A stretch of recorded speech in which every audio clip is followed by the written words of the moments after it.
Hello दोस्तों, आप लोगों का स्वागत है मेटा स्टडी चैनल की एक नई वीडियो में। आज हम बात करेंगे उत्तर प्रदेश पुलिस भर्ती एवं प्रोन्नति बोर्ड की जो नई जॉब निकली है, पुलिस उप निरीक्षक गोपनीय, मतलब Uttar Pradesh sub inspector confidential, police सहायक उप निरीक्षक लिपिक समूह गया, पुलिस सहायक उप निरीक्षक लेखा समूह गया, यानी कि पुलिस असिस्टेंट सब इंस्पेक्टर लिपिक and police assistant sub inspector लेखा। ये 3 कैटेगरी में जॉब निकली है। टोटल सीट जो है इसकी 537 है, यानी कि 537। और जो सब इंस्पेक्टर कॉन्फिडेंशियल है उसका ग्रेड पे है 4200 का, और असिस्टेंट सब इंस्पेक्टर का जो ग्रेड पे है वो 2800 का है। अब इसमें आपको दो अंतर दिख रहे होंगे कि लिपिक और लेखा में क्या डिफरेंस है। दोनों का सेम ग्रेड पे है, सेम एक जैसा नाम है, छोटा सा अंतर है। तो इसमें अगर मैं आपको मोटा मोटा बताऊं तो आप ये समझ लीजिए कि जो लेखा है वो एक तरह से बैक एंड पे काम करता है ऑफिस के, और जो लिपिक है वो फ्रंट एंड पे काम करता है। मतलब कि जो भी ऑनगोइंग प्रोसेस होती है उन सब में लिपिक का मेन रोल होता है, और जो बैक एंड होते हैं, जो ऑनगोइंग के बाद काम होता है, उन सब में लेखा का एक महत्वपूर्ण काम होता है। अब सीटों की बात कर ले तो जो सब इंस्पेक्टर के हैं उसकी 112 सीट है, असिस्टेंट सब इंस्पेक्टर लिपिक की 311 सीट है, और असिस्टेंट सब इंस्पेक्टर लेखा की 114 सीट है। कुल मिला के 537 हो जाती हैं। श्रेणीवार अगर इनको हम बांटें तो जो सब इंस्पेक्टर कॉन्फिडेंशियल है या उप निरीक्षक गोपनीय, इसकी जनरल की सीटें आई हैं 49। ईडब्ल्यूएस जो 10% की रिजर्वेशन होता है लगभग वो है 10, हालांकि 11 होना चाहिए था, इसमें 10 इन्होंने दिया है। ओबीसी की सीटें हैं 29, एससी की सीटें हैं 23, और एसटी की सीट है 1। कुल मिला के हो जाती हैं 112 सीट आपकी एसआई के लिए। अब दूसरी जो कैटेगरी है इसमें आई है पुलिस सहायक उप निरीक्षक लिपिक की। सबसे ज़्यादा सीटें इसी कैटेगरी में हैं।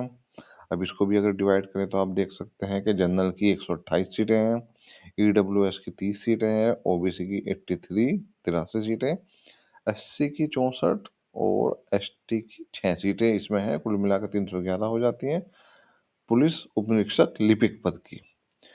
पुलिस उप निरीक्षक लेखा की जो सीटें हैं, सॉरी, सहायक पुलिस उप निरीक्षक, सहायक उप निरीक्षक लेखा, और ये सहायक उप निरीक्षक लिपिक है।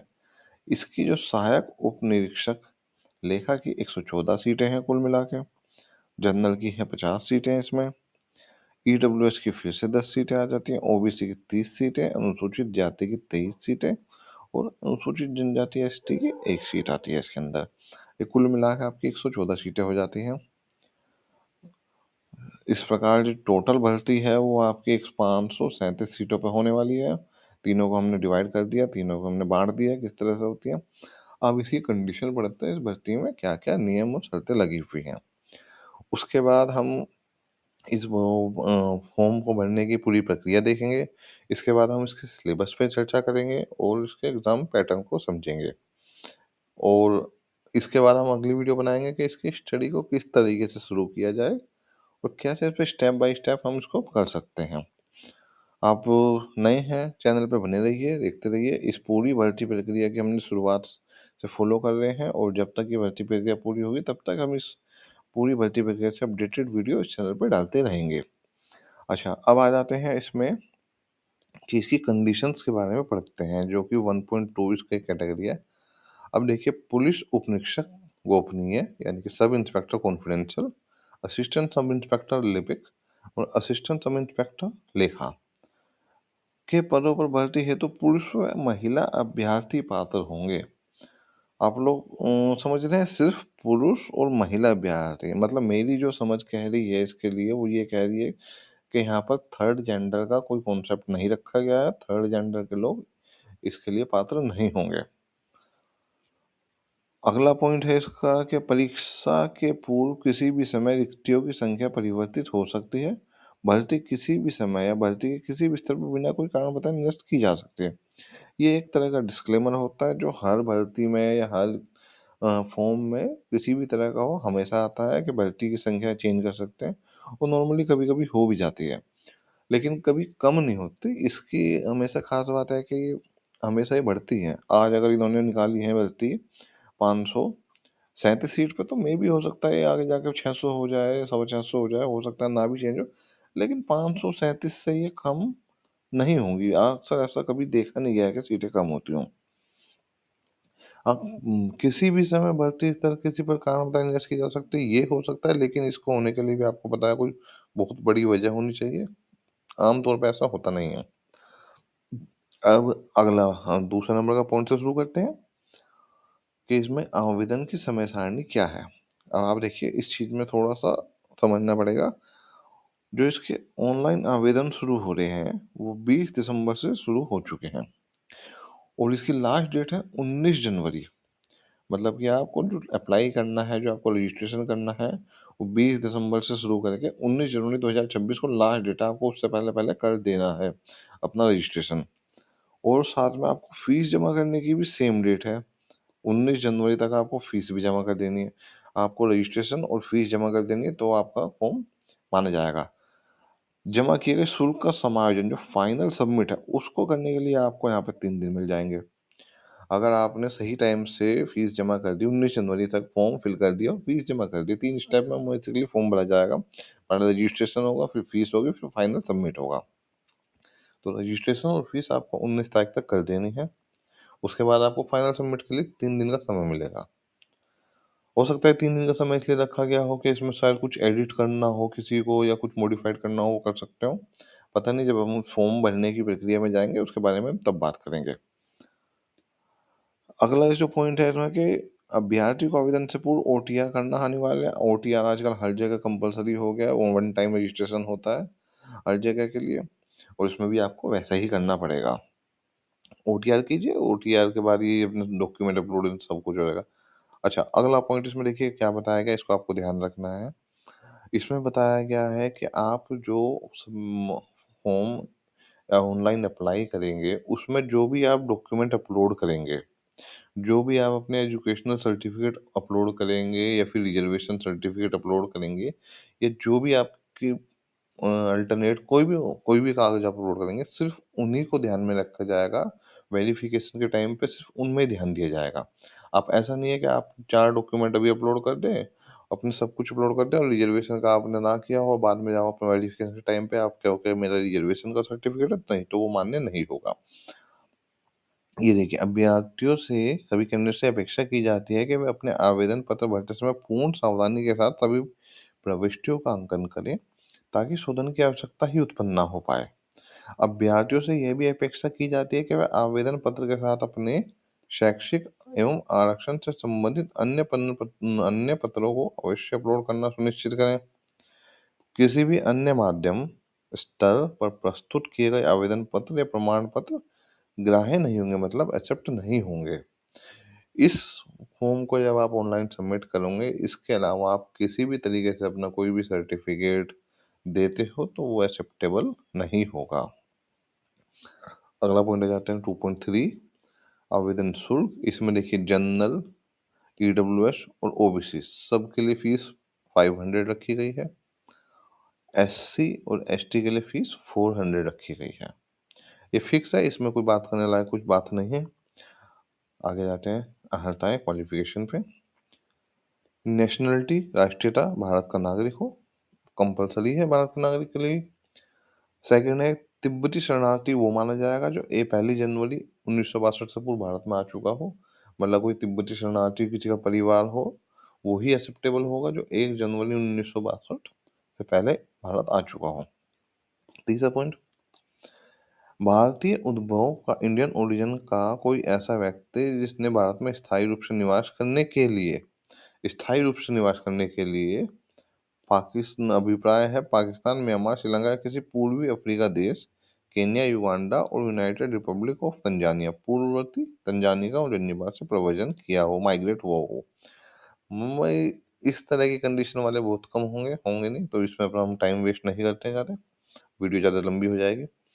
ठीक है, नीचे आते हैं। ये आप पढ़ लीजिएगा, अगर ये किसी को गैप पॉइंट से कोई संबंधित है तो उनके लिए है, आप इसे पढ़ लीजिएगा। हम आगे बढ़ते हैं। एजुकेशनल क्वालिफिकेशन, इसमें थोड़ा सा ध्यान दीजिए, इसमें थोड़ा सा चेंज है। पहली है पुलिस सब इंस्पेक्टर कॉन्फिडेंशियल के लिए सबसे पहला पॉइंट जो दिया गया है कि आपको ग्रेजुएशन होना जरूरी है, किसी भी यूनिवर्सिटी से मान्यता प्राप्त किसी भी यूनिवर्सिटी से आपने ग्रेजुएशन किया हो। सेकंड जो है, आपकी टाइपिंग स्पीड जो है हिंदी में 25 वर्ड पर मिनट होनी चाहिए, 1 मिनट में 25 शब्द, इंस्क्रिप्ट कीबोर्ड पर यूनिकोड में। ये ध्यान रखिएगा, आप अगर नहीं जानते और आप प्रैक्टिस करने वाले हो तो आप यूनिकोड में टाइपिंग की प्रैक्टिस कीजिएगा। एक मंगल फ़ॉन्ट भी आते हैं, देवनागरी फ़ॉन्ट भी आते हैं नहीं, लेकिन आपको यूनिकोड में करना है, यही लेटेस्ट है, आजकल यही चलता है। और इंग्लिश टाइपिंग होनी चाहिए 30 वर्ड पर मिनट मिनिमम। ये 2 तरह की आपको टाइपिंग आती है तो बहुत अच्छी बात है, नहीं आती तो आपको इसकी प्रैक्टिस करनी ही पड़ेगी क्योंकि ये कंपल्सरी है। तीसरा पॉइंट है इसके अंदर, मिनिमम 80 वर्ड पर मिनट की गति से आशुलिपिक राइटिंग। आंसू लिपिक आप समझते होंगे कि जैसे अब तो काफ़ी कम इसका यूज होता है, पहले काफ़ी होता था। पहले जो प्रेस वाले होते थे, रिपोर्टर होते थे, वो किसी का इंटरव्यू लेने जाते थे तो ज़्यादा कैमरे नहीं होते थे, कोई रिकॉर्डिंग डिवाइस नहीं होती थी, और लोग बहुत तेज़ी से बोलते थे, अपने भाषण तेज़ी से बोलते थे, तो वो नॉर्मल लिखेंगे तो नहीं लिख पाते। तो ये आंसू-लिपि उस समय उन्नत की गई थी कि इसमें बहुत तेज़ी से आप किसी की बातों को लिख सकते हैं। अगर कोई भाषण दे रहा है या कोई इंटरव्यू दे रहा है तो उसको आप बहुत तेज़ी से लिख सकते हैं। आजकल इसका ज़्यादा यूज़ नहीं होता, पता नहीं इसमें क्यों दिया गया, हो सकता है इनके सिलेबस में कुछ हो ज़रूर। इसके बाद ये सबसे मेन पॉइंट है दोस्तों, डोइक्स सोसाइटी आजकल बदल के नीलिट हो गई है। उसमें सर्टिफिकेट होता है ट्रिपल सी लेवल का, ओ लेवल का। इसमें ओ लेवल कंपल्सरी मांगा गया है, 1 साल का कोर्स होता है डोइक्स सोसाइटी से। आजकल नीलिट बोलते हैं, ये national electronic and information technology institute, इसको नीलिट बोला जाने लगा, इसको ओ लेवल का चाहिए। अब इस चीज से आप एक चीज समझ सकते हैं कि ये सब इंस्पेक्टर की जॉब है। सब इंस्पेक्टर कॉन्फिडेंटर, मान के चलिए एक तरह से इंटेलिजेंस टाइप का काम। और इसमें कंप्यूटर से रिलेटेड 3 कैटेगरी रखी गई हैं। मतलब कि अंदाजा लगाया जा सकता है इस बात का कि कंप्यूटर पे इनका काफ़ी ज़्यादा काम होगा, सिटिंग जॉब होने के काफ़ी ज़्यादा चांस हैं। और जैसा कि फ़िल्मों में भी हम देखते हैं कि इंटेलिजेंस के जो आदमी हैं, वो अपना 80% काम तो कंप्यूटर से सर्चिंग, एनालाइज़िंग ये सब में ही करते हैं, तो कुछ वैसा ही आप समझ लीजिए। सेकंड जो जॉब की कैटेगरी है, असिस्टेंट सब इंस्पेक्टर लिपिक। इसके लिए सेम ग्रेजुएशन चाहिए, हिंदी की इंग्लिश की टाइपिंग सेम चाहिए, कोई बात नहीं, और ओ लेवल इसमें भी चाहिए, ओ लेवल इसमें भी चाहिए। बस इसमें आंसू लिपि की छूट प्रदान की गई है सरकार द्वारा। थर्ड जो कैटेगरी है जॉब की, sub inspector assistant sub inspector लेखा। इसमें भी ग्रेजुएशन, 15 वर्ड हिंदी के, और इसमें इंग्लिश नहीं दी गई है, इसमें इंग्लिश की टाइपिंग नहीं है, और इसमें टाइपिंग की स्पीड भी कम कर दी गई। सॉरी, मैंने ध्यान नहीं दिया, इसमें 25 की जगह 15 शब्द कर दिए गए हैं। और ओ लेवल की सोसाइटी का ओ लेवल इसमें भी मांगा गया है। तो थोड़े में ये अंतर है तीनों में, बार आप पढ़ लीजिएगा इसे। हम आगे बढ़ते हैं। ये जरूरी जानकारी है दोस्तों, इसे ध्यान सुनिएगा। इसमें साफ दिया गया कि आवेदन करते समय कैंडिडेट को शैक्षणिक अर्हता अवश्य धारित करनी चाहिए। मतलब ये है कि आप अपनी एजुकेशनल क्वालिफिकेशन कंप्लीट कर चुके हों उस दिन तक, जब तक आपने ये फॉर्म भरा है। और फॉर्म भरने का भी नहीं, मेरे हिसाब से इसमें 1 अप्रैल की डेट, 1 मई की डेट कुछ है इस तरह से, नीचे पता चलेगा। आपको कंप्लीट करनी चाहिए। परसुइंग करने वाले या अपीयर करने वाले या फाइनल ईयर में करने वाले इसके पात्र नहीं होंगे। मतलब कि अगर कोई ग्रेजुएशन के फाइनल ईयर में है तो वो उसको नहीं भर सकता, कोई ओ लेवल कर रहा है तो वो नहीं भर सकता। आपकी ग्रेजुएशन कंप्लीट हो जानी चाहिए ऑलरेडी, और आपके ओ लेवल का भी डिप्लोमा कंप्लीट हो जाना चाहिए, उसके बाद ही आप इसको भर सकते हैं। थर्ड पॉइंट, डोएक नीलित से ओ लेवल की समकक्षता निर्धारण शासनादेश दिनांक 5 मई 2022 के परिशिष्ट एक के अनुसार किया जाएगा। ये अभी नीचे इस पूरे नोटिफिकेशन में लगा हुआ है, नीचे जाएंगे तो इसके बारे में हम बात करेंगे, वैसे पढ़ेंगे।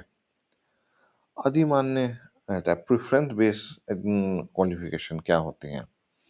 प्रेफरेंस बेस होती है कि अगर आपके सेम नंबर आते हैं, सेम एजुकेशन, तो आपकी प्रेफरेंस कोई अपने एक्स्ट्रा एजुकेशन या क्वालिफिकेशन आपके पास है तो आपको उस पर प्रेफरेंस दी जाएगी। पहली है कि डोइक या नेलिट सोसाइटी से उच्च प्रमाणीकरण या सरकार द्वारा मान्य प्राप्त कंप्यूटर एप्लीकेशन प्रौद्योगिकी में स्नातक उपाधि। सोच रहे मतलब कि अगर आपके पास ये है, ओ लेवल सर्टिफिकेट है या इससे कोई बड़ा सर्टिफिकेट है, या फिर आपके पास बीसीए की है, बीटेक की है, या एमसीए किया है, या एमटेक किया है कंप्यूटर साइंस से, तो वो ऊपर माने जाएंगे। और साथ में अगर आपने किसी भी यूनिवर्सिटी से लॉ में ग्रेजुएशन की है तो वो आपकी प्रोफेशनल एजुकेशन क्वालिफिकेशन मानी जाएगी।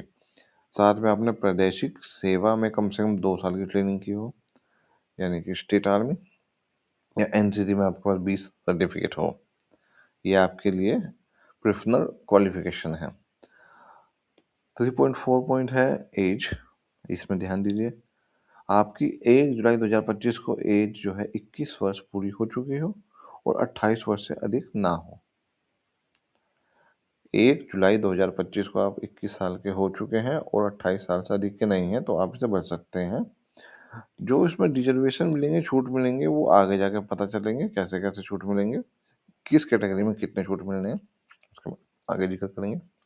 करेक्टर, नॉर्मली आपका करेक्टर ठीक होना चाहिए, अभी इसके बारे में और कुछ ज़्यादा नहीं दिया गया है।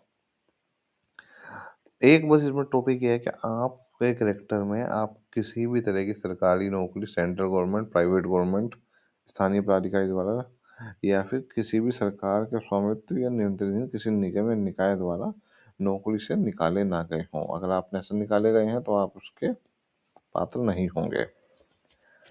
वैवाहिक स्थिति क्या होनी चाहिए? हिंदू धर्म में वही है, किसी हिंदू धर्म के लिए स्पेशली दी गई है इसमें।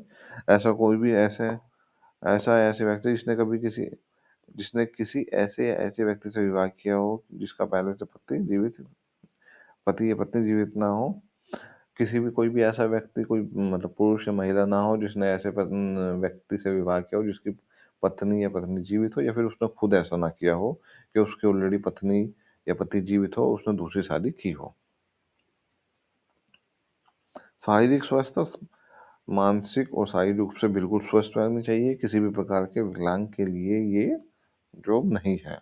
और जैसे कि मैंने ऊपर भी बताया था कि थर्ड जेंडर का भी इसमें कोई जिक्र नहीं है, तो पूरी तरह से स्वस्थ, मानसिक रूप से, शारीरिक रूप से स्वस्थ लोगों के लिए ही ये जॉब है। अच्छा, अब आते हैं इसके एग्जाम किस तरीके से इसका होगा। देखिए, ऑफलाइन लिखित परीक्षा है, ऑफलाइन रिटन एग्जामिनेशन है। 400 नंबर का एग्जाम होगा। 2.5 घंटे का एग्जाम है, 150 मिनट का। 4 कैटेगरी में बांटा गया है, ये आप कह सकते हैं 4 खंडों में बांटा गया है इस पूरे प्रश्न पत्र को, एग्जाम पेपर को। पहले में है जनरल हिंदी और कंप्यूटर नॉलेज। 50 क्वेश्चन टोटल आएंगे, 100 नंबर का है ये, हर क्वेश्चन 2 नंबर का। सेकंड जो इसी का खंड है वो है जनरल स्टडी और करंट सब्जेक्ट, ये भी 50 क्वेश्चन आएंगे, 100 नंबर के। तीसरा है numeric and mental ability exam, ये भी 50 नंबर का है, 100 और सॉरी 50 क्वेश्चन आएंगे, 100 नंबर का है ये। और जो चौथा खंड है इसका, mental ability, intelligence ability exam and reasoning exam, मानसिक अभिरुचि परीक्षा, बुद्धि लब्धि परीक्षा, तार्किक परीक्षा, 50 क्वेश्चन आएंगे, 100 नंबर के इसमें। ये आपका एग्जाम 4 तरह से बटा होगा, पूरा पैटर्न है। अब आ जाते हैं इसके मेन पॉइंट पर कि इसमें क्या क्या है। दोस्तों, मैं इस चैनल पर, जैसा कि मैंने आपको बताया था, इस भर्ती प्रक्रिया को फॉलो करूंगा। आने वाली जितने भी गवर्नमेंट एग्जाम है सबको फॉलो करूंगा। मैं अपने बारे में भी आपको बताऊँगा कि मैं कौन में क्या काम करता हूँ, मैंने कितनी स्टडी करी है, क्या-क्या मैंने अब तक पढ़ाई करी है, मैं सब धीरे-धीरे करके इसमें बताऊँगा। फिलहाल मैं इस चैनल को शुरू कर रहा हूँ कि जो भी मैंने आज तक पढ़ाई करी है, जो मेरे एक्सपीरियंस रहे हैं, आप लोगों को थोड़ी अगर उनसे मदद मिल सके नौकरी लेने के लिए, तो मुझे काफ़ी खुशी होगी उस चीज़ में। अच्छा, आगे भी पढ़ाई की बात करेंगे, अभी पहले इस फॉर्म को, भर्ती वगैरह को पूरी तरह से पढ़ लेते हैं। सबसे पहले केस में जो कंडीशन है कि चारों खंड जो हैं, इसके चारों पार्ट में आपको मिनिमम 35%, 35% नॉर्मलाइज़ नंबर कंपल्सरी हैं। मतलब कि अगर आपका ये 100 नंबर का है, ये 100 नंबर का है, तो 35-35 तो आने चाहिए। किसी में ऐसा नहीं कि आपने इसमें 60 ले आए और आप इसमें 20 ले आए, नहीं, नहीं, ऐसा नहीं चलेगा। और दूसरा है कि टोटल एवरेज 40% से ऊपर होना चाहिए। जैसे कि मैंने बताया कि आप इसमें 60 ले आओ, इसमें 60 ले आओ, इसमें सोचो 20, और 20 से कम चल जाएगा, नहीं। इसमें भी आपको 40 तो चाहिए ही चाहिए, 35 तो चाहिए ही चाहिए, 35 इसमें चाहिए ही चाहिए, तभी होगा। मतलब चारों में अलग-अलग 35 से ऊपर होने चाहिए कंपल्सरी, और टोटल का जो एवरेज है वो 40% से ऊपर होना चाहिए।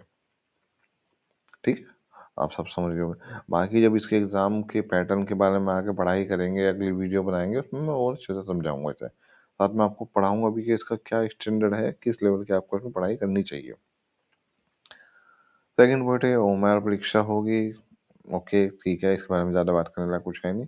थर्ड पॉइंट जो है, देखो इसमें इम्पोर्टेंट है, इसमें साफ दिया गया है कि बोर्ड इस एग्ज़ाम को 1 दिन में 1 बार भी करा सकता है, 1 दिन में 2 बार भी करा सकता है, या 2 दिन में 1 बार करा सकता है, 2 दिन में 2 बार भी करा सकता है। मतलब कि 1 दिन के 2 पाली में करा सकता है, या फिर 1 दिन में 1 ही पाली में करा सकता है, या फिर 2 दिन में 1-1 पाली करा सकता है, या 2-2 पाली करा सकता है। बोर्ड के ऊपर डिपेंड है, उसमें पहले ही उन्होंने खोल दिया है, आप बाद में उसको ऑब्जेक्शन नहीं उठा सकते। प्रश्न पत्र का स्तर अपेक्षित न्यूनतम शैक्षिक योग्यता के अनुसार होगा। इसका मतलब ये है कि आपकी जो हिंदी आएगी वो ग्रेजुएशन लेवल की आएगी, आपकी जो जीएस आएगी वो ग्रेजुएशन लेवल की आएगी, कंप्यूटर से जुड़ी हुई जो चीज़ें आएंगी वो आपकी डोइक ओ लेवल्स के लेवल की आएंगी। मतलब ओ लेवल में जितना कंप्यूटर पढ़ाया जाता है उसके लेवल का आएगा, उससे ज़्यादा ऊपर नहीं पूछा जाएगा।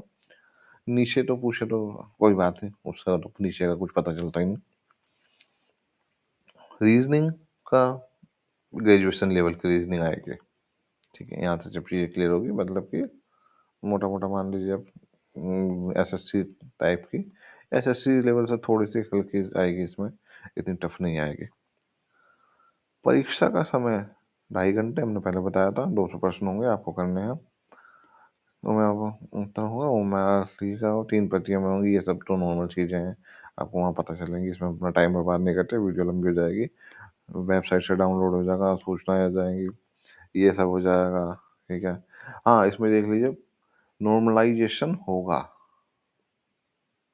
इसमें जो आपके नंबर आएंगे एग्जाम के बाद उन सबका नॉर्मलाइजेशन होगा, और नॉर्मलाइजेशन को जो करने का तरीका है वो पीआरपीबी ने 18 दिसंबर 2023 में पब्लिश कर दिया था। इसके बारे में भी हम डिटेल से बात करेंगे जब नीचे जाएंगे, एग्जाम के बारे में बात करेंगे, सब चीज़ इसमें आएंगी। बाकी इसमें अभी यहाँ पे अंक सा कोई नहीं है, और ये कोई काम का नहीं है, ये कोई काम का नहीं, ये कोई काम का नहीं है, ये कोई काम का नहीं है अभी। हाँ, ये आप इस बारे में बताता हूँ आपको। ये 10वां पॉइंट भी है कि अगर इंग्लिश हिंदी में कोई कन्फ्यूजन आता है तो इंग्लिश वाला ही क्वेश्चन माना जाएगा। आप सब लोग पढ़ाई कर रहे हैं, ये सब चीज़ें आपको पता होगी, इसलिए मैं इसे स्किप कर रहा हूँ। ये देख लीजिए कि अगर कोई क्वेश्चन गलत आता है, या कोई क्वेश्चन को रिजेक्ट करना पड़ता है, या किसी क्वेश्चन को क्वेश्चन पेपर से आउट करना पड़ता है, तो उसका जो समाधान है वो इस फॉर्मूले से किया जाएगा। ये इस केस में इसको हाई कोर्ट ने डिसाइड किया था, और इसके आधार पे इसे किया जाएगा। फॉर्मूला है कि अगर मान के चलिए जैसे कि एक कैटेगरी है, तो उसमें 50 क्वेश्चन थे, टोटल 100 नंबर थे, तो कैसे करेंगे, इसमें उसमें एक क्वेश्चन सही हो, आपने 10 क्वेश्चन के आंसर सही दिए हैं, निर्धारित संख्या उस भाग के 100, और सही प्रश्नों की संख्या है, मान लीजिए एक प्रश्न गलत हुआ है तो ये आ गया आपका फॉर्मूला। इस तरह से होगा ये।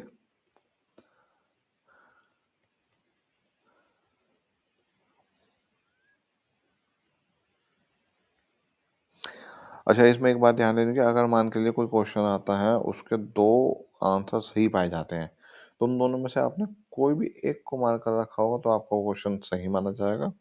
लेकिन अगर आपने उस क्वेश्चन के ही दोनों सही को भी आप गलत मार्क कर देंगे या गोला-काला कर देंगे, जो कि ओएमआर शीट में होता है, तो आपका वो गलत समझा जाएगा। थोड़ा-सा कन्फ्यूजन है, फिर बता देता हूँ। एक क्वेश्चन आया आपके पास, उसके 2 आंसर हैं। आपने दोनों में से किसी एक को भी मार्क कर दिया, तो आपका वो क्वेश्चन सही माना जाएगा। बट अगर आप दोनों को सही समझते हैं कि दोनों सही है और आप दोनों को मार्क कर देते हैं, तो वो आपका क्वेश्चन गलत माना जाएगा। ये बात ध्यान रखिएगा।